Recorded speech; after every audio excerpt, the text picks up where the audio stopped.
तबीयत है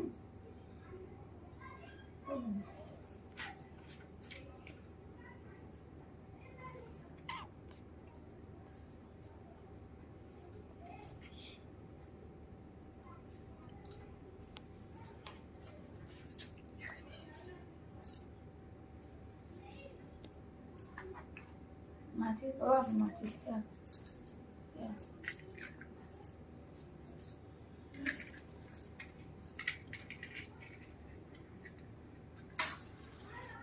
बोलो जितिया महारानी की जय। जरा जोर से बोलिए, एक बार प्रेम से बोलिए, जितिया महारानी की जय।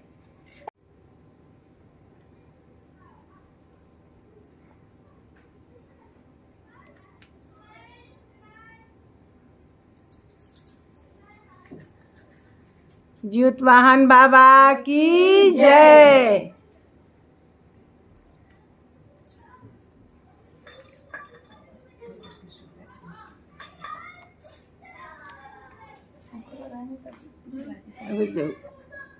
गौरी गणेश की जय। जय। दीदी मैंने कहा है किधर बैठी है, देखात नहीं देखात नहीं।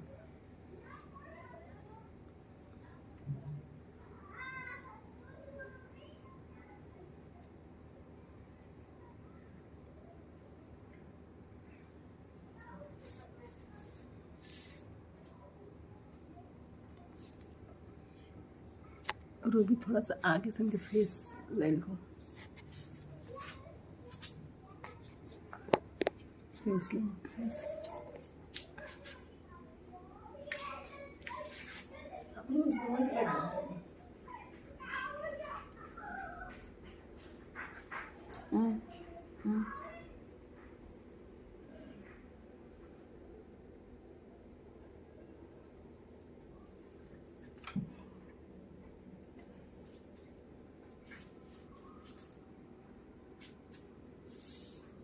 सिसो लगाए तो पंखो चला उठूं।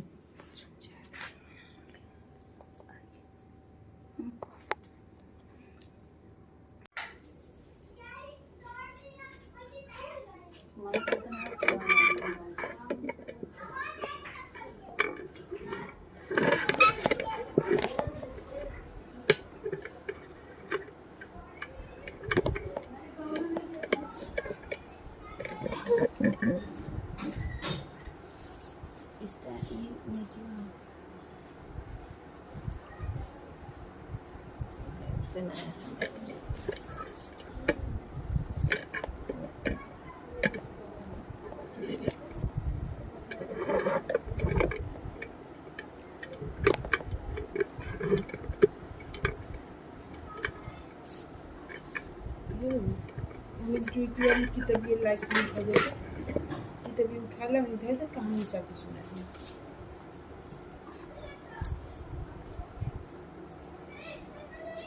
छूना नहीं कुछ, तो ऐसे गोद बैठे रहो, ऐसे गोद बैठे रहो।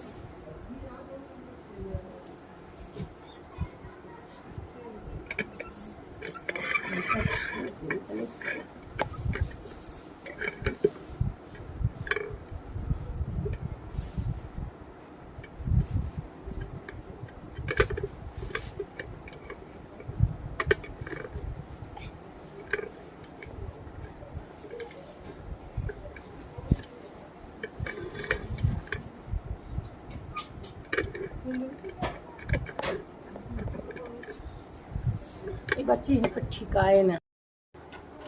एक बार प्रेम से बोलिए, ज्योतवाहन बाबा की जय, ज्योतिया मैया की जय।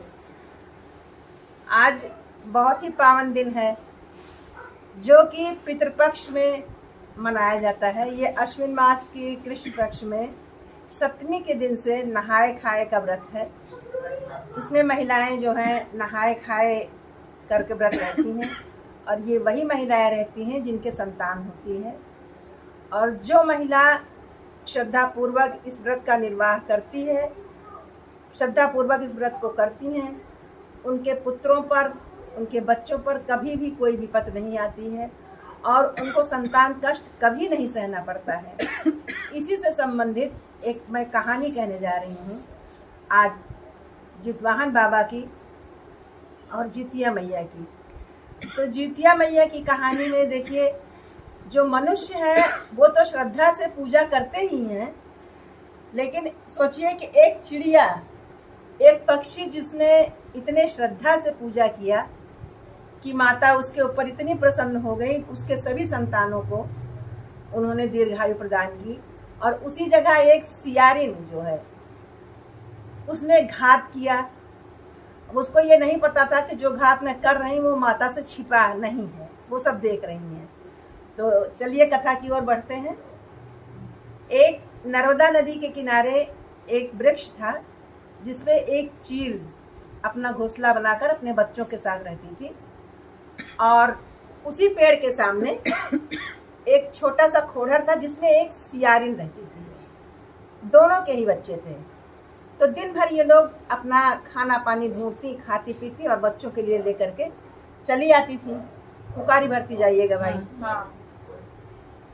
इसी तरह से दिन बीतते गए। जितिया का दिन आया।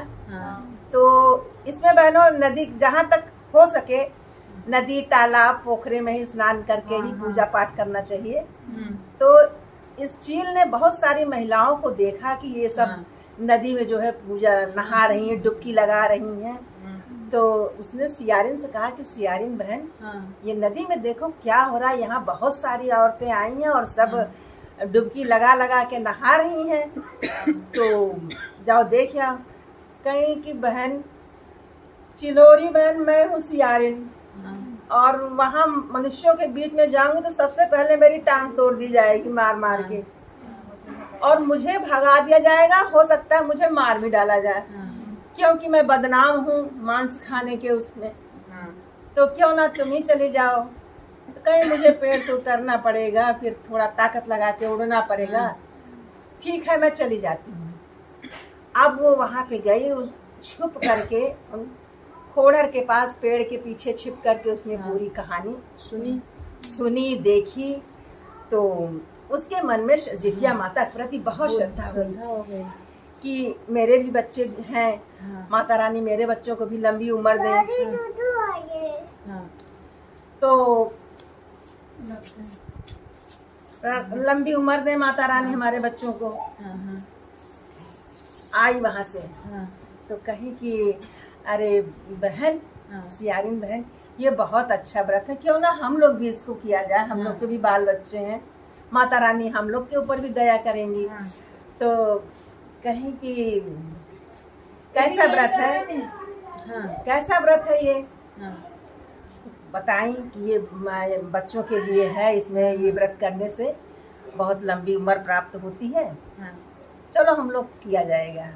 ठीक है। धीरे धीरे 1 साल का दिन बीत गया और दूसरे साल की जितिया जब आ गई तो चील ने पूरे श्रद्धा से व्रत किया।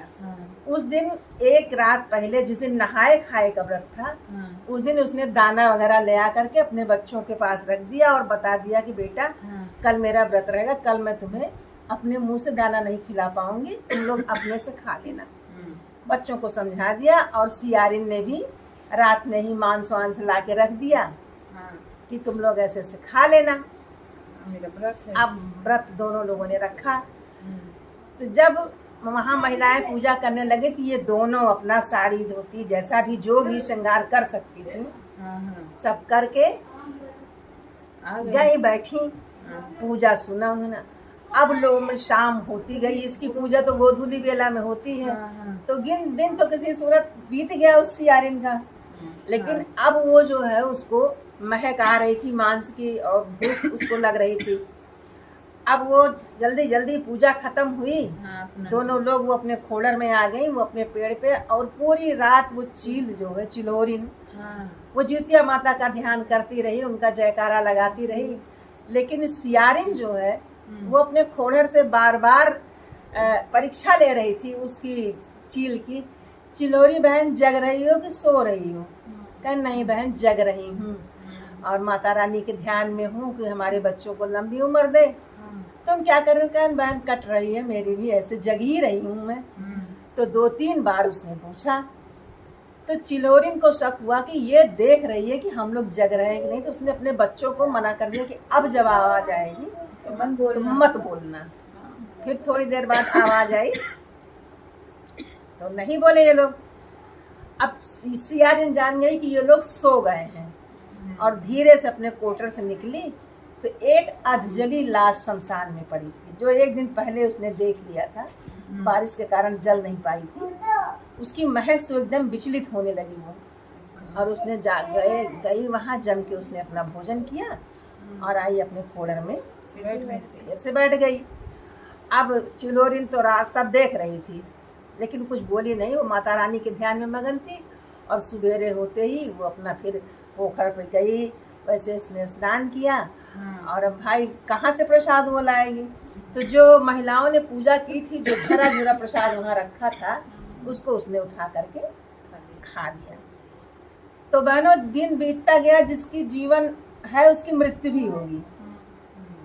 तो इन दोनों ने सलाह किया कि क्यों ना हम लोग जल समाधि ले लें और माता जी से प्रार्थना करें कि हम लोग को जो है मनुष्य का जन्म दे, तो हम लोग भी व्रत किया करेंगे। तो चीलो ने पहले डुबकी लगाई और उसने कहा कि हे माता रानी, मेरा ब्याह जो है एक मंत्री से करना। और सियारिन जो है वो कहे कि माता रानी मेरा ब्याह राजा से करना, तो मैं थोड़े ऊंचे ओहदे पर रहूंगी। तो मृत्यु को प्राप्त हुए। उसके बाद समय बीतता गया, दोनों का जन्म उसी घर में हुआ, एक ही घर में दोनों का जन्म हुआ। एक का नाम शीलावती और एक का नाम कर्पूरावती। वो बड़ी सुंदर थी, कर्पूरावती बहुत सुंदर थी। सियारिन जो बनी थी। उसी मंत्री की पुत्री ये कर्पूरावती थी और उसी राजा की पुत्री ये शीलावती थी। सॉरी, उसकी राजा की पुत्री बनी ये कर्पूरावती और मंत्री की बनी शीलावती। दोनों भाई जवान हुई, दोनों की शादियां तय हुई, एक साथ दोनों की शादी हुई और दोनों की शादी एक ही घर में हो गई। शादी भी एक ही घर में शादी हो गई। अब समय बीतता गया भाई, उसके जो राजा जो मंत्री की पुत्री थी उसको बच्चे हुए, 7 बच्चे उसके हुए। मंत्री की पुत्री को 7 जिंदा थे। और इधर जो कर्पूरावती थी, जो सियारिन कर्पूरावती बनी हुई थी राजा की, उसके बच्चे हों और मर जाए, बच्चे हों और मर जाए।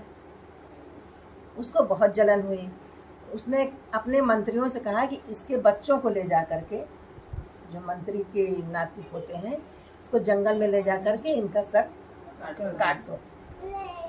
कहे ऐसे कैसे हो सकता है, एक का हो तो 7-7 बच्चों। कहे नहीं, अगर नहीं करोगे तो फिर उनको राज्य से निकाल दिया जाएगा। तो भाई रोजी रोटी का सवाल था, ले गए उन लोगों ने, ऐसा किया।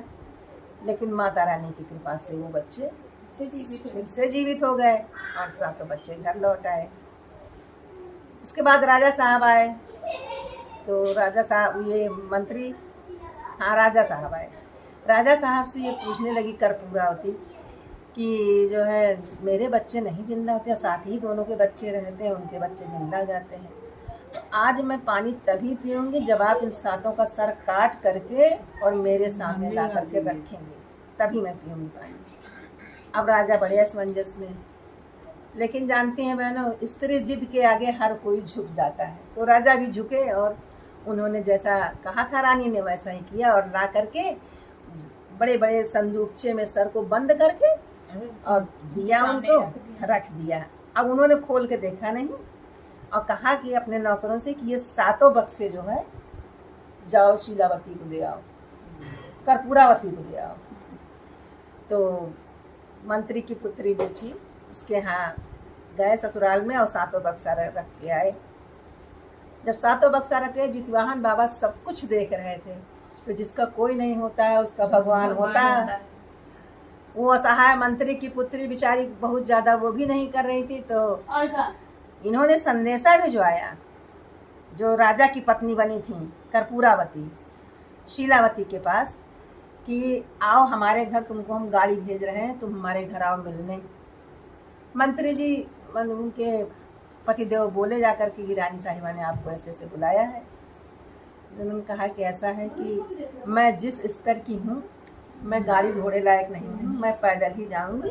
और रानी साहिबा से कह दीजिए कि जो नदी के किनारे पीपल का पेड़ है वहीं मिले आके हमसे। दोनों वहीं इकट्ठा हुई।